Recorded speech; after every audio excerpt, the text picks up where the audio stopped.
2026 தேர்தலை நோக்கி பரபரப்பா இயங்கிட்டு இருக்கிற இந்த காலகட்டத்துல சவுக்கு மீடியா நடத்தி கொண்டிருக்கும் இந்த சவுக்கு சங்கர் அவர்கள் நேற்று கைது செய்யப்பட்டிருக்கிறார். அவர் பழிவாங்கும் நடவடிக்கையில கைது செய்யப்பட்டிருக்கிறதா சொல்லப்படுது.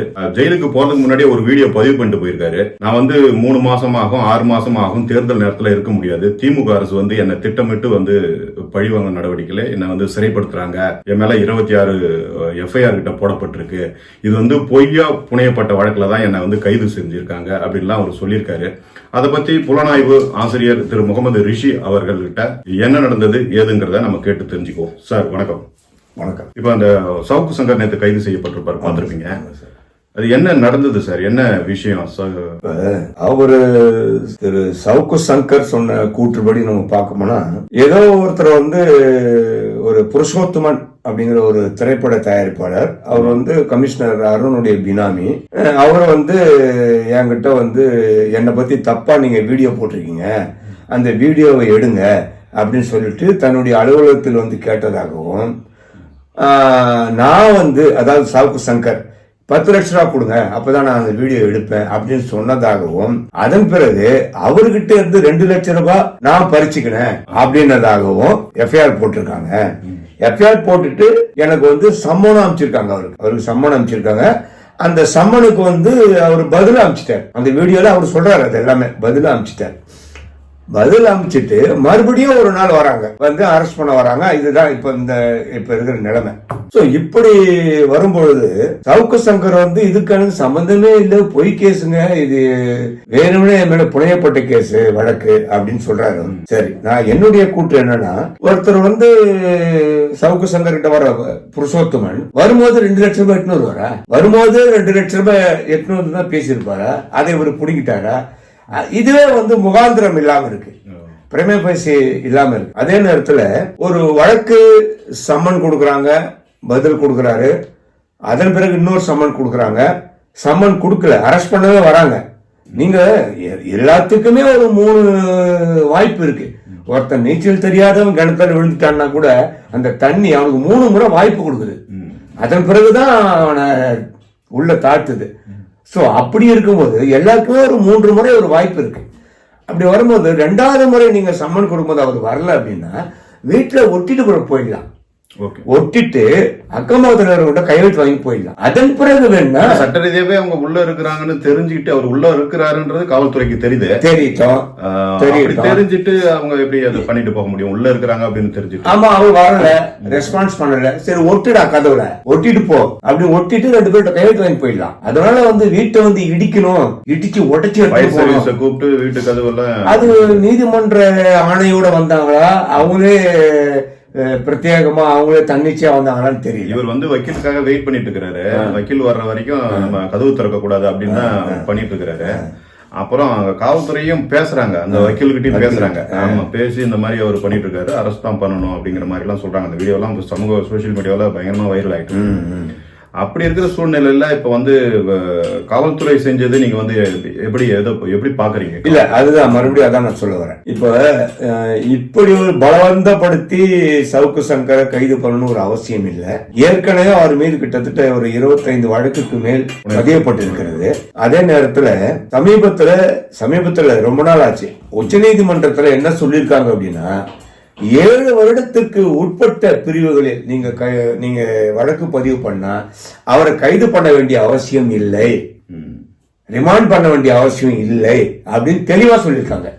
நம்ம போலீஸ் என்ன பண்றாங்க, எந்த கேஸ் போட்டாலும் ரிமாண்ட் பண்றாங்க. ஆனா ரிமாண்டுக்கு அந்த நீதிமன்றம் நடுவர் எடுத்துக்க கூடாது. காவல்துறை தான் சட்டத்தையும் நீதித்துறையும் மதிக்கிறது இல்லை அப்படின்னா இந்த நடுவர் மன்றமும் மதிக்கிறது இல்லை. அதுதான் ரொம்ப பரிதாபத்துக்குரிய நிலைமை. இப்ப நடுவர் மன்றம் என்பது மக்களுக்காக இருக்கா, அரசுக்காக இருக்கா? யாருக்குமே இல்ல. அவங்க நடுநிலைமையா இருக்கிறவங்க. அதனாலதான் நடுநிலைமையா இருந்து பார்க்கணும். இப்ப யாரும் அவங்க பாக்குற மாதிரி தெரியல. அப்படி இருக்கும்பொழுது சவுக்கு சங்கர் மீது இப்பொழுது போடப்பட்ட வழக்கு 7 வருடத்துக்கு மேலே உள்ள செக்ஷனா, அதை நம்ம பார்க்கணும். இவ மிரட்டினாரு அப்படின்னா 7 வருடத்து உள்ள வராது, 7 வருடத்து உள்ளதான் வரும். இல்ல முடுங்கினாரு, பறிச்சிட்டாரு அப்படின்னா கூட 7 வருஷம் வரும், அவ்வளவுதான். அதுக்குள்ளதான் வரும், அதுக்கு மேல வர்றதுக்கு வாய்ப்பு இல்லை. ஆனாலும் போலீஸ் என்ன பண்ணுவாங்க அப்படின்னா, இல்லங்க இவருக்கு வந்து ப்ரீவியஸ் கேஸ் இருக்கு, முன்னால அப்படிதான் சொல்றாங்க. நிறைய எல்லா வழக்கும் ஏற்கனவே 25 வழக்கு இருக்கு, அதனால ரிமாண்ட் பண்றோம். வழக்கு இருக்குங்க. அந்த வழக்குல அவர் ஏதாவது தலைமறைவா இருக்காரா? அவர் மேல ஏதாவது வாரண்ட் பெண்டிங் இருக்கா? எதுவுமே இல்ல. அப்படின்னு அது ப்ரீவியஸ் வழக்கு நீங்க ஏங்க சொல்றீங்க? இதுல சொல்ல முடியாது, சட்டப்படி அது எடுத்துக்க முடியாது. இப்ப நாம வந்து சவுக்கு சங்கருக்காகலாம் வாதாடல, புரியுதுங்களா? இது யாருக்கும் சவுக்கு சங்கர் மாதிரி அடுத்தவங்க பாதிக்க கூடாது. சட்டத்தை காவல்துறையினர்கள் துஷ்பிரயோகம் பண்ணக்கூடாது, தன்னுடைய வெறுப்பை காட்டக்கூடாது. எனக்கு கூட கமிஷனர் அருண் மேல சில நேரத்தில் கோவம் வரும், சில நேரம் எல்லா நேரத்திலும் அவர் போய் நம்ம சண்டை போட்டுருக்க முடியுமா? எல்லா நேரத்திலும் அரவணைச்சிருக்க முடியாது. செய்யற தப்ப நம்ம சொல்ல போறோம், அவ்வளவுதான். அவருக்கு நமக்கு என்ன பிரச்சனை இருக்கு? நம்ம சவுக்கு சங்கருக்கும் நமக்கு எந்த இதுவும் கிடையாது. அவருக்காக பரிந்து பேசுன்ற அவசியமே கிடையாது. இது ஏன் சொல்றேன் அப்படின்னா, இதே மாதிரிதான் என்னுடைய கிரைம் டுடே பத்திரிகையில ஜாங்கிட் அவர்களை பத்தி நான் எழுதினேன். இவர் வந்து கட்ட பஞ்சாயத்து பண்றாரு, ரியல் எஸ்டேட் பண்றாரு, போலீஸ் வேலையை பார்க்கல அப்படின்னு எழுதினாரு. அது உலகத்துக்கே தெரியும். இந்த ஜாங்கிட் வந்து என்கிட்ட நேரடியா மோதறதுக்கு தைரியம் இல்லை, திராணி இல்லாம என்ன பண்றாரு, தாம்பரம் போலீஸ் இன்ஸ்பெக்டர் சொல்லி அது மேல ஒரு 2-3 பொய் கேஸ போடுங்க அப்படிங்கிறாரு. போலீஸ் என்ன பண்றது, நான் வந்து கத்தி எடுத்துன்னு போயிட்டு ஒயின் ஷாப்கார மிரட்டி காசு வாங்கினேன். ஏன் மிரட்டல், வழிபறி இதெல்லாம் போட்டாதான் கூண்டாஸ் அப்ளிகபிள் பண்ண முடியும், புரியுதுன்னா? அந்த இதுல ஒரு கூண்டாஸ் போடலாம் அப்படின்னு சொல்லிட்டு அந்த கேஸ போட்டாரு. அப்படி 3 வழக்கு என் மேல புனையப்பட்டு 3 வழக்குல இருந்து நான் விடுதலை ஆயிட்டேன். ஆனா அந்த 3வது வழக்குல கூட இன்ஸ்பெக்டர் என்ன சொல்லிட்டாரு, உங்களுக்கே தெரியும், பெரிய ஒரு உத்தரவு நான் பண்ணிட்டேன், தப்பா நினைச்சுக்காதீங்க, இனிமே இந்த கேஸுக்காக நான் கோர்ட்டுக்கு வரமாட்டேன் அப்படின்ட்டு. இவர் கோர்ட்டு வரல, கேஸ் நிக்காது. அதே மாதிரி என்கிட்ட சொல்லிட்டே போயிட்டாரு. அப்ப அரசியல் சார்ந்து மட்டும் இல்லாம அதிகாரிகள் நினைச்சா கூட இந்த பழிவாங்க நடவடிக்கைகள் அதிகமா அதிகாரிகளுடைய பழிவாங்கல் இதுதான் இது அதிகம் அரசியலை விட. ஆமா, அரசியலை விட இவர்கள் அதிகாரம் தன் கைகளில் பகுதி காவல்துறை உயர் அதிகாரிகளை பகச்சுக்கிட்டா இந்த மாதிரி பகச்சுக்க கூடாது. அரசியல்வாதி கூட அட போறான் போப்பா, ஏன்னா அவங்க அரசியல் இருக்கிறவங்க, பொது வாழ்க்கையில் இருக்கிறவங்க கண்டுக்க மாட்டாங்க. ஆனா காவல்துறை அதிகாரிகள் மட்டும் மிக மிக மிக மிக மிக ஆபத்தானவர்கள். நீங்க என்ன பண்ணாலும் சரி, ஒரு கடுகளவாவது அந்த மனசுல வச்சுக்கிட்டே இருப்பாங்க உங்க மேல. இப்ப இது சவுக்கு சங்கருடைய விஷயம் அடுத்த கட்டம் எப்படிதான் போகும்? அவர் வந்து அதான் சொல்லி நம்ம சொன்னது போல தேர்தல் நேரத்துல நான் இருக்க மாட்டேன், ஒரு 6 மாசமா ஆகலாம் அந்த மாதிரி சொல்லிட்டு போயிருக்காரு. அப்ப திட்டமிட்டு வேற ஏதாவது கூண்டாசு அந்த மாதிரி போறதுக்கு வாய்ப்பு இருக்கா? இல்ல அவரு கோர்ட்டு அணுகி முறையா வர்றதுக்கு வாய்ப்பு இருக்கா? அதாவது சார், காவல்துறைக்கு வந்து ஒருவரை கைது செய்கின்ற பவர் வந்து காவல்துறை கிட்ட இருக்கு, அதுவும் இன்ஸ்பெக்டர் கிட்ட இருக்கு, வேற யார்ட்டையும் கிடையாது. கமிஷனர் உட்காந்து எஃப்ஐஆர் போட முடியாது, எஃப்ஐஆர் போட தகுதியே கிடையாது. இன்ஸ்பெக்டர் தான் விசாரணை அதிகாரி. வேற ஏதாவது சிறப்பு வழக்கா இருந்தா டிஎஸ்பி, ஏசி இருப்பாங்க. மற்றபடி வேற யாருக்கு எந்த அதிகாரமும் கிடையாது. அப்படி இருக்கும்போது இவங்க என்ன பண்ணுவாங்க, சாதாரணமா ஒருத்தர் மேல கூண்டாஸ் போடணும் அப்படின்னா 3 வழக்கு பதிவு செய்யப்பட்டிருக்கணும் அவர் மேல. 3 வழக்கு ஏற்கனவே. ஆமா, அது இருந்தா கூண்டாஸ் போடுவாங்க. இவர் மேல 25 கேஸ் இருக்கு, புரியுதுங்களா? அதனால போலீஸ் நினைச்சா எத்தனை கேஸ் வேணாலும் போடலாமே. ப்ரீவியஸ் கேஸ் இல்ல, இன்னொருத்தவங்கிட்ட கம்ப்ளைண்ட் வாங்கி இன்னொரு கேஸ் போடலாமே. அப்படித்தான் எனக்கு பண்ணாங்க. முடிவு பண்ணிட்டா எது வேணாலும் பண்ணலாம். ஆனா இவை அனைத்தும் உண்மையா பொய்யா அப்படிங்கறது அந்த பெட்டிஷனை கொடுக்கறாங்க இல்லையா போலீஸ், அதை படிக்கும் போதே மேஜிஸ்ட்ரேட் கவனிச்சிடுவார் இது ஃபேக் அப்படின்னு. அதாவது திறமையான மேஜிஸ்ட்ரேட்டா இருந்தா அது அந்த எஃப்ஐஆர் பார்க்கும்போது தூக்கி அடிச்சிருவாங்க சில மேஜிஸ்ட்ரேட், எஃப்ஐஆர் இது அப்படின்னு. அந்த மாதிரியான திறமையான மேஜிஸ்ட்ரேட் நான் பார்த்திருக்கேன். அந்த மாதிரி கூண்டாஸ் போடுறதுக்கும் வாய்ப்பு இருக்கு. ஆனா இவர்கள் போட்டுக்கிற வழக்குல இவர் வந்து வெளியே வர்றதுக்கு சாத்தியக்கூறுகள் இருக்கு. ஆனா காவல்துறை நினைச்சா எல்லாத்தையும் அமைக்கிடுவாங்களே. மேஜிஸ்ட்ரேட்டே புற சாலையா போயிட்டு உள்பக்கம் போய் காலில் விழுந்து எப்படியாவது போட்டுருங்க ஐயா, குண்டாஸ் போட்டுருங்க ஐயா, ஏதாவது மனத்தை காப்பாத்துங்க நியூஸ் போய் நிப்பாரு. அப்ப மேஜிஸ்ட்ரேட் என்ன பண்ணுவாரு, ஓகே கையெழுத்து போட்டுருவாரு, கலெக்டர் போட்டுருவாரு, குண்டாஸ் போட்டுருவாங்க. அப்படி வாய்ப்புகள் இருக்கு. ஆனாலும் சவுக்கு சங்கர் விட மாட்டார். ஏன்னா அவர் பல வழக்குகளை சந்திச்சவரு. அதனால ஹைகோர்ட்டு, சுப்ரீம் கோர்ட்டு இதெல்லாம் போயிட்டு கண்டிப்பா அவரு வெளியே வருவது. திமுக அரசு தான் செய்யுதுன்ற மாதிரி ஒரு குற்றச்சாட்டு அவர் சொல்றாரு. அப்படி இருக்கும்போது மாற்று கட்சியை சேர்ந்தவர்கள் அவருக்கு ஆதரவா இருப்பாங்கல்ல, அப்படி ஒரு விஷயம் இருக்குமா? அதாவதுங்க, அரசியல்வாதிகள் வந்துங்க எல்லா நேரத்திலும் உங்களுக்கு ஆதரவா இருப்பாங்கன்னு சொல்லவே முடியாது. நமக்காக ஒருத்தன் ஆதரவா பேசுறான் அப்படின்னு கேட்டுப்பாங்க கண்டி சைலண்டா இருப்பாங்க. சில நேரத்தில் தான் எதிர்த்து பேசுவாங்க, சில நேரத்தில் அமைதியாகிடுவாங்க. என்ன ஆளுங்கட்சிக்காரங்களே சொல்லுவாங்க, ஏமா கொஞ்சம் அடக்கி வாசிங்களேன் அப்படிம்பாங்க. அதனால சைலண்டா இருப்பாங்க. இவங்க சோ எப்படி இருந்தாலும் என்னன்னா திமுகவை விமர்சனம் பண்றது மட்டும் இல்ல சவுக்கு சங்கர். பல நேரங்கள்ல அதிமுக விமர்சனம் பண்றாரு, தேமுதிக விமர்சனம் பண்றாரு, விஜய விமர்சனம் பண்றாரு, புதிதா கட்சி ஆரம்பிச்ச விஜய விமர்சனம் பண்றாரு, பாஜக விமர்சனம், எல்லாத்தையும் விமர்சனம் பண்றாரு. ஆனா அதுல கூடுதலா திமுகவை விமர்சனம் வந்து இப்ப நீங்க இருக்கிறீங்க சும்மா சாதாரண இவரப்பா இவரை பத்தி எனக்கு தெரியாதா அப்படின்றது வேற. உங்களை பத்தி ஆழமா நான் சொல்லுவேன், இல்லாத பொல்லாதெல்லாம் சொல்லுவேன், இல்ல இருக்கிறதே கூட சொல்லுவேன். அப்படின்னும் போது உங்களுக்கு கோவம், பர்சனல் அட்டாக் மாதிரி நினைக்கலாம். அந்த மாதிரி ஒரு திமுக அட்டாக் பண்றாரு. அது உண்மையா பொய்யான்றது நம்ம அதை பேச வேண்டிய அவசியம் இல்ல.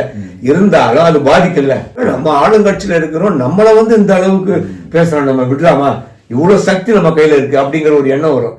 ஆனா அந்த பவர்ல இருக்கிறவங்க தான் பொறுமையா இருக்கும், உணர்ச்சிவசப்படக்கூடாது, கோபப்படக்கூடாது. சரி நம்மளை பத்தி பேசுறானா போடா பேசின்னு போட்டோம், அவன் பேசுறான் நமக்கு என்ன ஆயிடும் போகுது?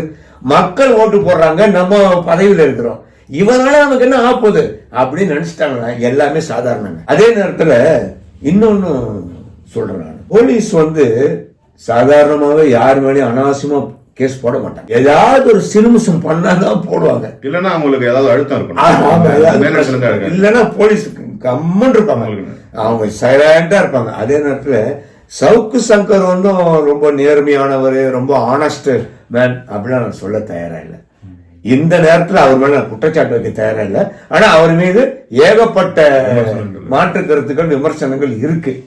பட் இதையெல்லாம் தாண்டி ஆளுவோர்கள் கௌரவமா நம்முடைய பதவி, இப்ப இவ்வளவு பெரிய பதவி, போடா பையன் அது மன்னிச்சு விடுறதுதான் பெரிய விஷயம். தண்டிப்பது வந்து மனித குணம், மன்னிப்பது இறைவன் குணம். அந்த மன்னிச்சு விட்டீங்களா இன்னைக்கு அதே சவுக்கு சங்கர் வாயை முடிச்சுட்டு என்னடா நம்மள இந்த மாதிரி பண்ணிட்டாங்க, நம்ம இந்த மாதிரி பேசக்கூடாது அப்படி அதை மீறிதான் இவர் பேசுறாரு. சார் நிறைய தாக்குதலை எதிர்கொண்டு வர்றாரு. சில மாதங்களுக்கு முன்னாடி அவங்க வீட்டுல போயிட்டு இந்த துப்புரவு பணியாளர்கள் வந்து சாணி கரிசி வீசினது, தொடர்ச்சியா வழக்குகள், கடலூர் சிறையில் இருந்தாங்க, நிறைய இது பண்ணப்பட்டது அப்படிலாம் பேச்சு வெளியில வந்தது. அதையெல்லாம் தாங்கிக்கிட்டு திரும்பவும் அவர் ஆக்சுவலா இந்த மீடியாவை மூடிட்டார். அப்புறம் திரும்ப வந்து அவருடைய ஆதரவாளர்கள் எல்லாம் இல்ல அது ஒண்ணு சார், எப்பவுமே நம்ம ஒரு ஆயுதத்தை எடுத்தோம்னா அந்த ஆயுதத்தை கீழே வைக்கக்கூடாது. கீழே வச்சிங்கன்னா போற வர நாயெல்லாம் ஏறி மேல உட்காரும். அதனாலதான் சவுக்கு சங்கர் வந்து நெருக்கடியில் இருக்காரு. அதான் கம்பல்சரி. இப்ப கார்ட்ஸ் ஆடிருக்கீங்களா, நீங்க சீட் ஆடிருக்கீங்களா? அப்படி ஆடும் போது நீங்க வைக்க முடியாது சீட்டை, வச்சுட்டீங்களா நீங்க அவுட்டு. நீங்க கம்பல்சரி ஜெயிச்சே ஆகணும், அதான் கம்பல்சரி.